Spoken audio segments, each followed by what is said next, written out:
fantastic to see so many people here today. We're here to talk about a really crucial topic for this kind of part in the election cycle and in the state of our economy, which is how do we drive investment into vital infrastructure in the UK? I've got an amazing panel with me to talk about this topic.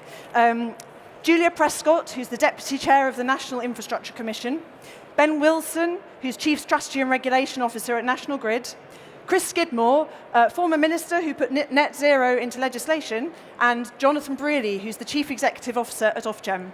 So we'll have a bit of a conversation about that topic, and then I hope we'll have time for some of your questions as well.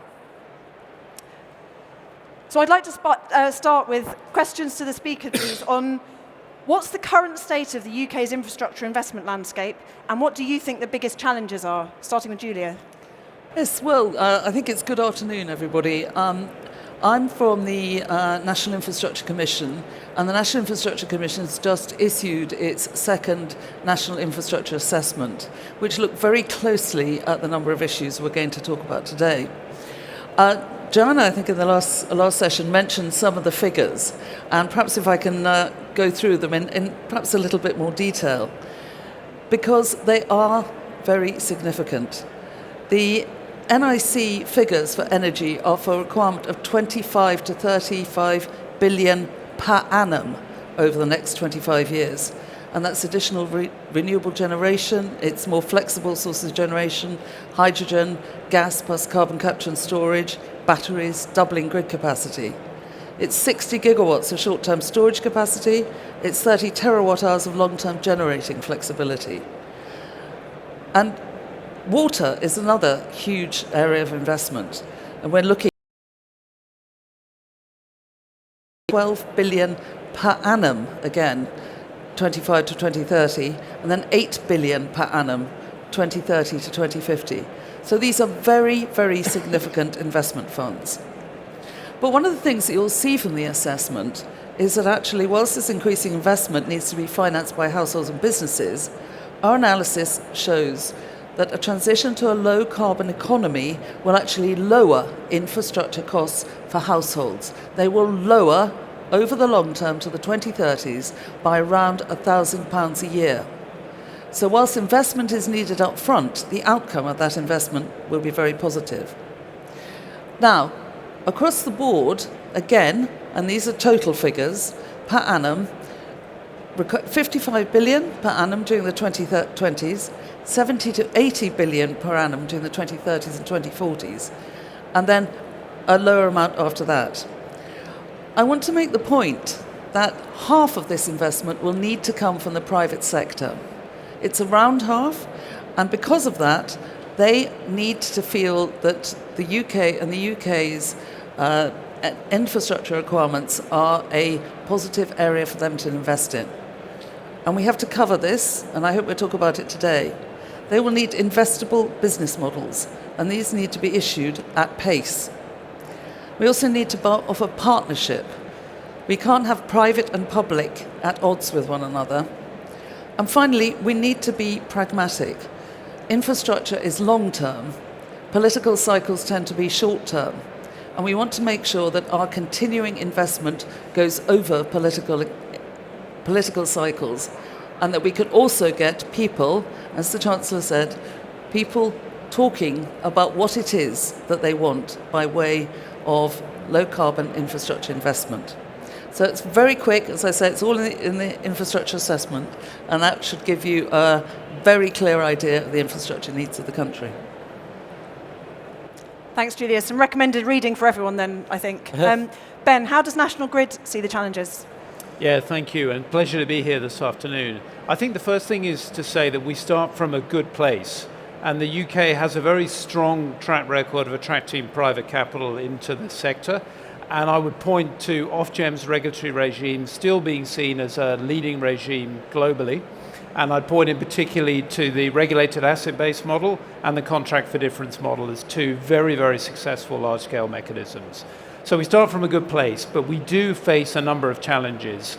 The first one that I would point to is the combination of a very significant increase in the scale of investment required at the same time that the cost of capital has risen, that interest rates have risen. And that means there needs to be a real focus on investability as distinct from financeability. Are the returns available to capital providers sufficient when you consider the other options that they have? And we're really pleased to hear Ofgem talking about investability. So that's the first challenge we face. The second challenge is supply chains.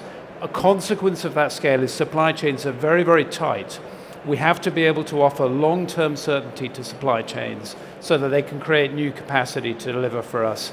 And again, we've been able to work with Ofgem, notably the Accelerating Strategic Transmission Infrastructure, the ASTI scheme, to give us the ability to make early stage commitments to the supply chain. Planning, we just heard the Chancellor of the Exchequer talking about taking the time to build new transmission down from 14 years to 7 years through reform to the planning system. It's very important that those actions are delivered, and we do get that reform coming through, most notably the Central Strategic Network Plan and having that driving the planning system. And then the last one that I would pick up, which again is in some ways a symptom of success, is the scale of the connections queue. So in a system with peak demand of about 50 gigawatts, we have more than 600 gigawatts queuing to connect to the system. We don't need 600 gigawatts for net zero by 2050. So we all need to continue to work through the reforms that are in place to prioritize the connection queue and prioritize the real projects that we need over the zombie projects that we don't need. Thank you. Thanks, Ben. Chris, with your experience from inside and outside government, what do you see as the biggest challenges here?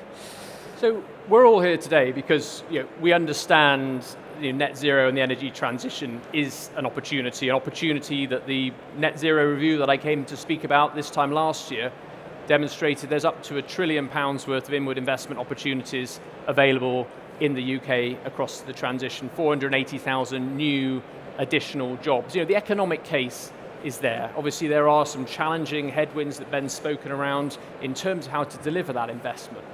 But we've seen recently, thanks to government inaction, thanks to a determination to play politics and to create a culture war around the energy transition, that investment is beginning to go elsewhere. UK CIF published a report, you may have read it, the energy transition that came out earlier this year. So 63% of companies are now considering placing their investment outside of the UK.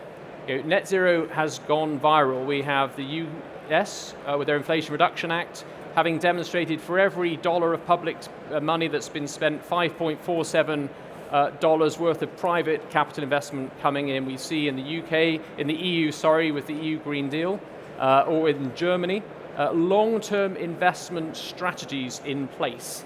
And I would say when you're looking at the bottleneck, Ben talked about obviously this queue, this grid banking that's taking place, and we need to solve that. But the bottleneck often starts at the top.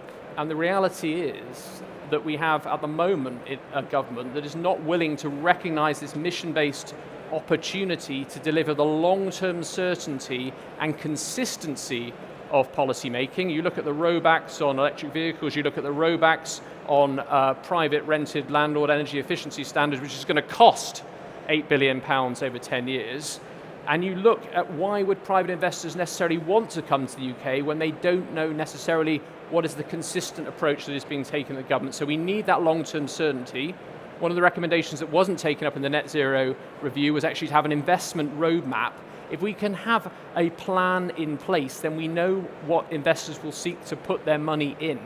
And I hope whoever forms the next administration will provide the certainty, the clarity and the consistency of policy frameworks that currently are lacking in our ability to deliver the energy transition. Thanks, Chris. That's supported in the room. I can also recommend the UK CIF report on energy, also for your reading list. Jonathan. So look, I think we've come an enormous way in the last few years, and I'll just speak from the perspective of a regulator.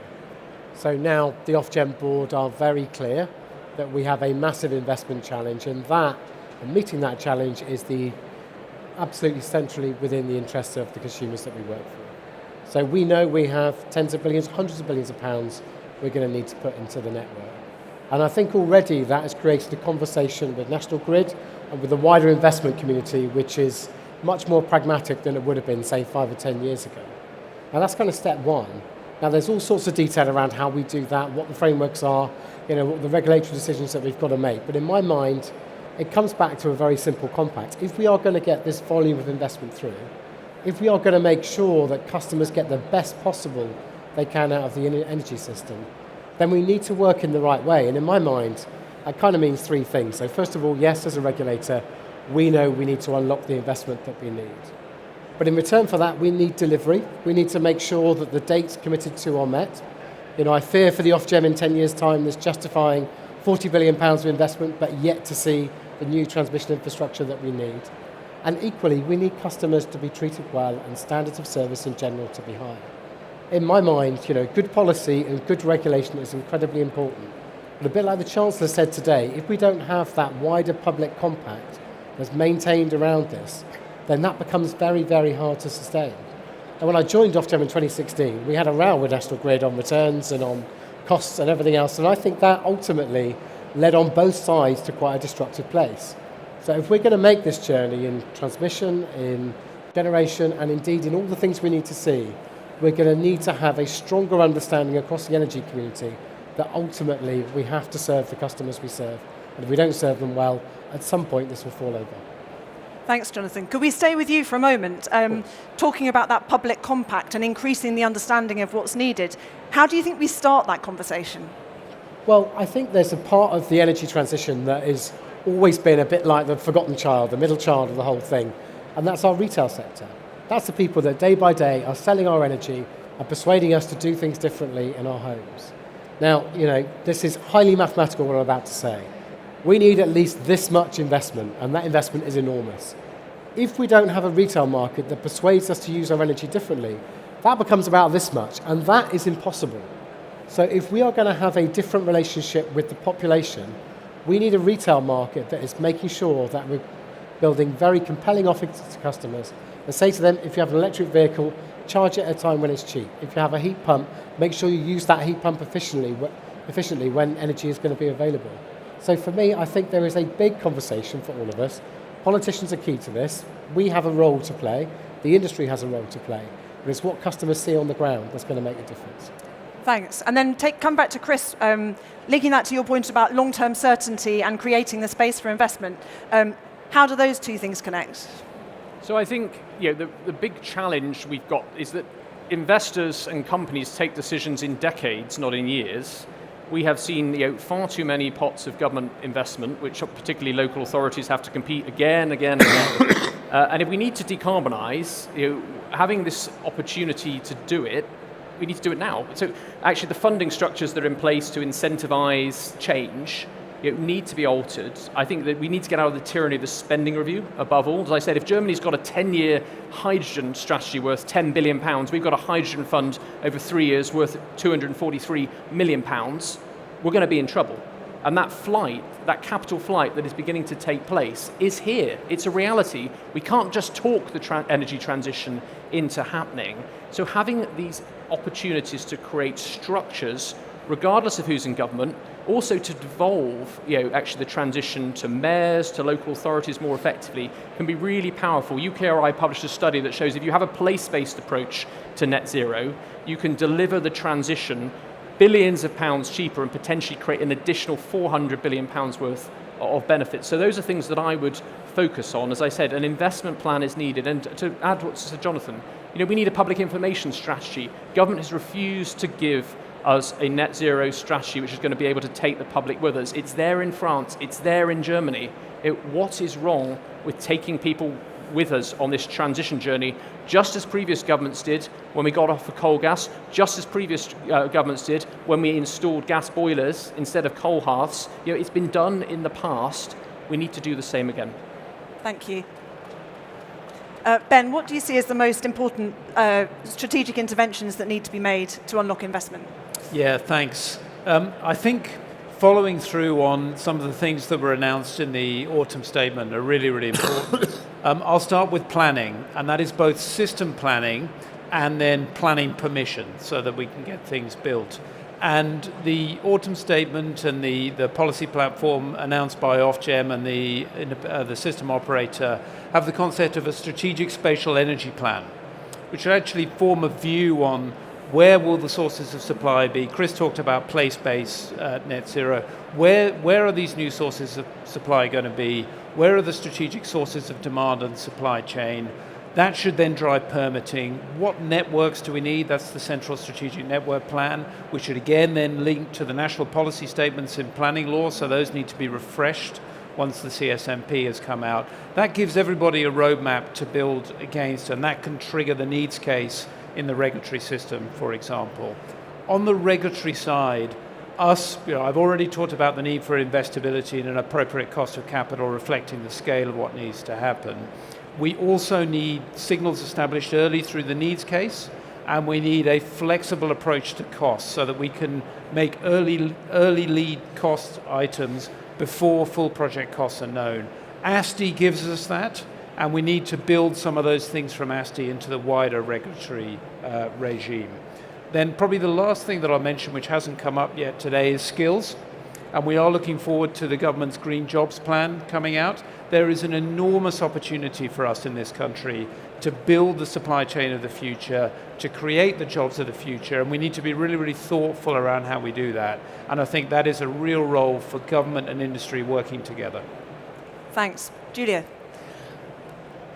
I want to talk about investability. It's been mentioned a few times, and I can actually go back to a previous career as an investor. And it's to talk about how we transition money, be it from pension funds, insurance companies, through managers into undertaking major projects. And you do that through what is called business models. And the business models I particularly like to say, Ofgem have got a particularly good business model for interconnectors that I was able to utilise in developing the new UK-Germany interconnector.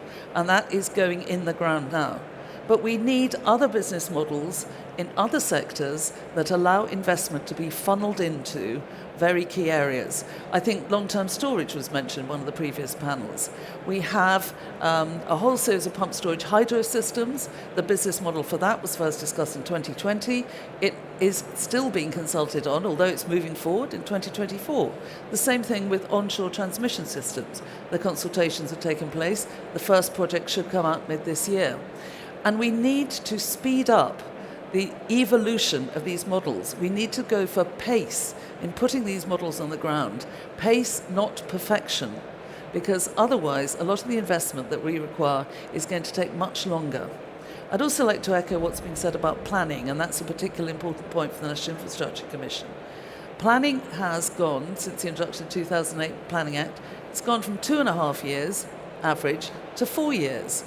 And again, plans, data is recycled again and again and again. There are millions of pages of planning submissions have been made.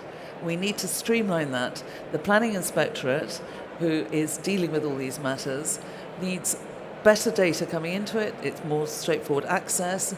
And we need to make sure that the national policy statements that drive planning actually come through on a regular basis and are updated. There's so much that we can do to actually make our system better.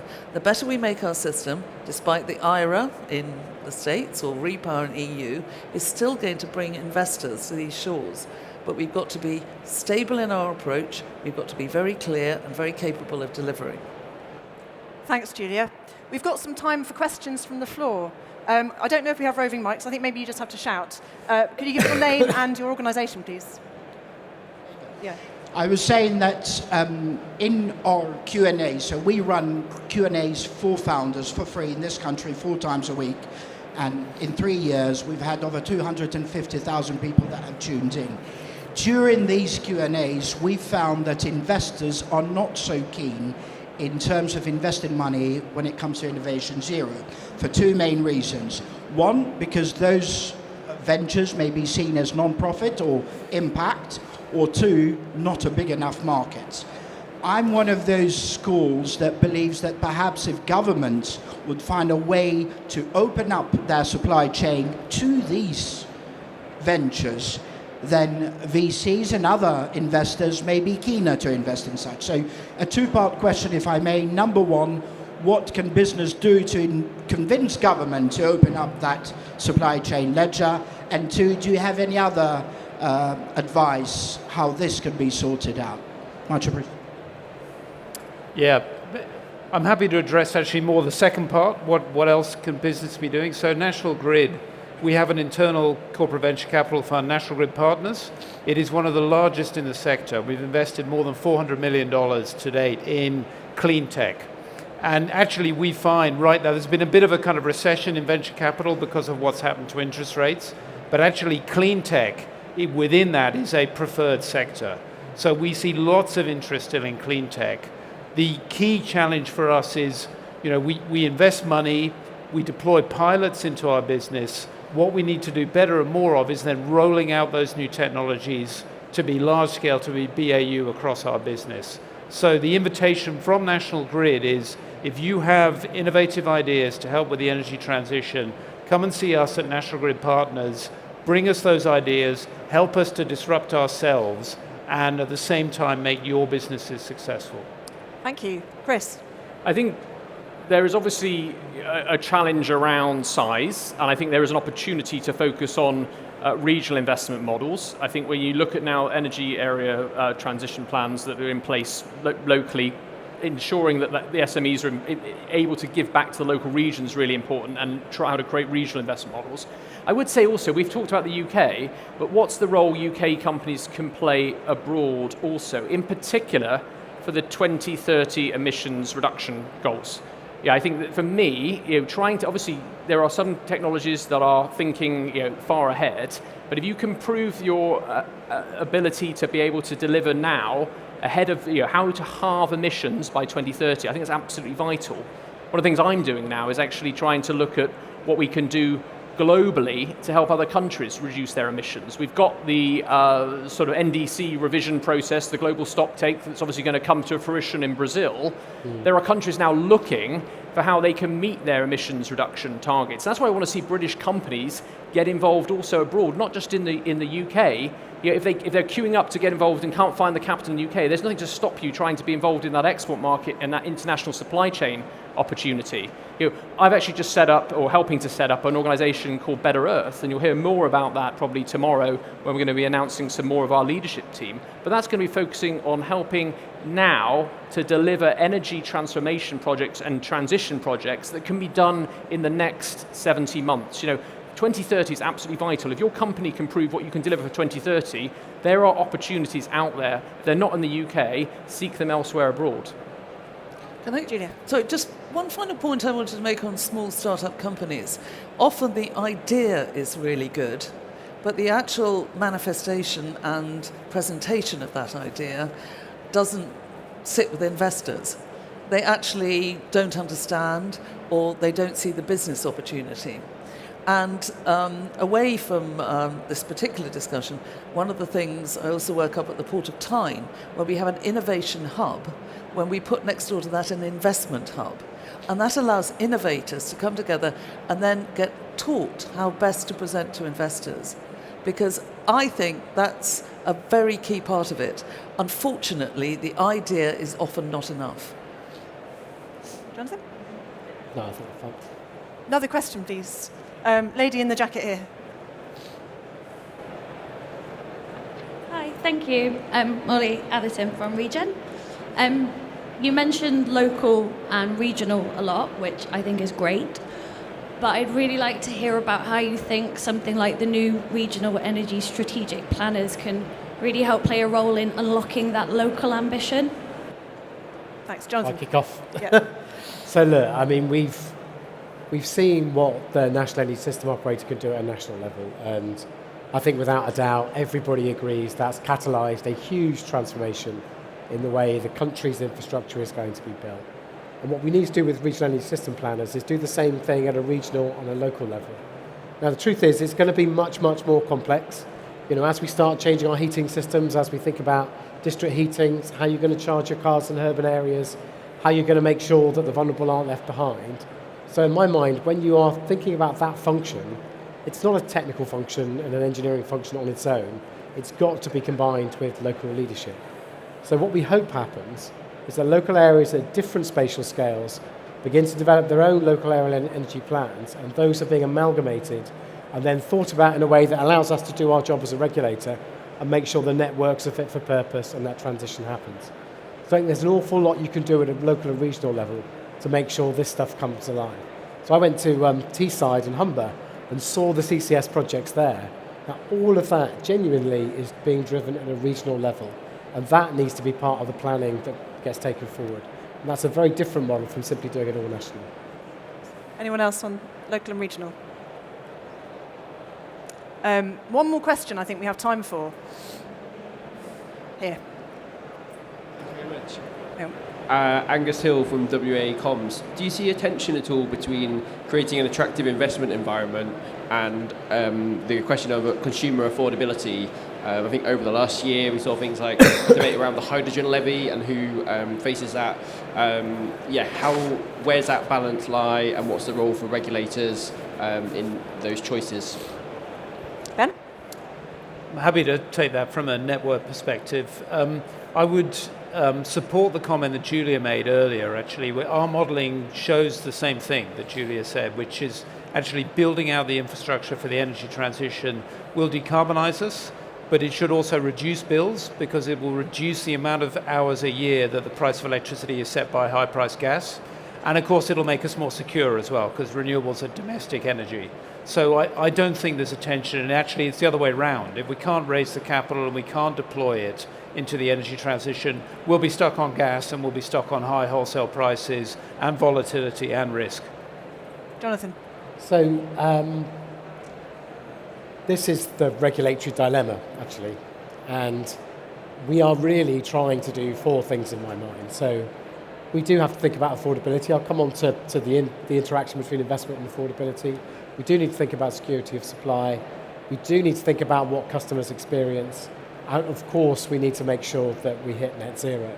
Now, we've done similar analysis. We're all saying roughly the same thing, that over time, investment that goes in early does lead to bills being roughly flat. But I think we'd all agree there's massive uncertainties in that analysis. So it really could go either way. And if anything of the last 20 years of experience in policy and regulation has taught me, when I talk to customers and I say to them, what do you think about the system around you? What do you think about net zero?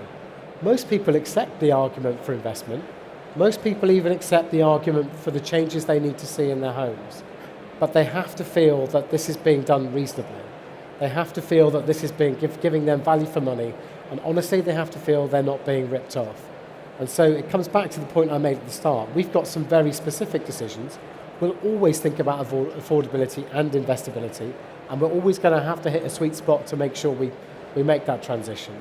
But until we have the right culture in the energy industry as a whole, then it'll be very hard to make the case to keep going. Chris? Just to say, the political narrative is essential here. As we go into a general election, everyone agrees there is an opportunity to turn the energy trilemma into a triple bonus as energy security, affordability, and then decarbonisation. But if we have politicians showing false leadership of saying this is going to be a cost when we know that to delay will cost more, that's the biggest challenge we face at the moment. We have the ability to deliver. We now need those people to go out and demonstrate to people they can have trust in the delivery is going to work. Julia? Final point I'd make whilst agreeing with all the previous speakers is that what we're now seeing within this balance that we're trying to achieve between affordability for customers and attraction for investors is a new embracing of a competitive outlook and a longer term outlook. And I'd particularly mention for example, on the onshore transmission lines, there's new competitions coming in to get private sector capital as low as it possibly can be. And we're seeing that in the two new models that are coming into the water sector as well. I think everybody realises the critical nature of this balance, and that if it goes out of balance, either in the direction of the consumer or in the direction of the investor, we won't get to those extremely large figures that I was talking about in the first place. And if we can't get those figures invested, then we are going to face problems in getting to net zero. So the balance is critical, and movements will be made to absolutely optimise that balance at the moment. That's a great message to finish on. We are out of time now, but thanks so much to the fantastic panel for all your contributions. Thank you.